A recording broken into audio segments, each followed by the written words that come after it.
Should Canada lower its voting age? The UK recently announced that it will allow 16-year-olds to cast a ballot in its next election, and the move has some Canadian youth asking, why not here? I think it's very unfortunate that Canada could not be a leader within this discussion. It is simply more democratic to allow young people to vote. Canadians need to be 18 years old to vote, but that hasn't always been the case. It was originally set at 21 and wasn't lowered at the federal level until 1970. Senator Mary Lou McPhedran called the UK's recent move a historic and hopeful step, and there have been recent attempts to lower the voting age, including some private members' bills in the House of Commons, but past attempts have been met with some resistance in Parliament. We place limits on young citizens as well as those who are 16, 17, in what I would call like the basics of becoming a full citizen as you are, coming of age and being able to take on all these extra responsibilities. Whether it was at high school in Dauphin, high schools in Winnipeg, or out in Steinbach, I was actually quite surprised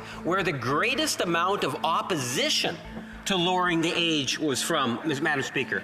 It was actually from young people themselves. That's not the case for teens like Amelia Penny Crocker. She's part of a group that brought a court challenge that would see the voting age lowered to 16. I truly believe that this is the right step for democracy. But that case is still making its way through the legal system. I'm 19 now, I have the right to vote, and I feel a lot more comfortable in political spaces. I feel a lot more heard in political spaces than looking at young people that I work with nowadays. I'm like, I want you to have a voice, and I believe in you guys having a voice. The UK isn't the only country to lower its voting age. Brazil, Germany, and Austria, just to name a few, all allow 16-year-olds to vote. But this researcher says just because other countries are making the move doesn't mean Canada will follow suit anytime soon. You would need maybe more political parties to be on board, or at least maybe more incentive from young people to make politicians want to talk about it.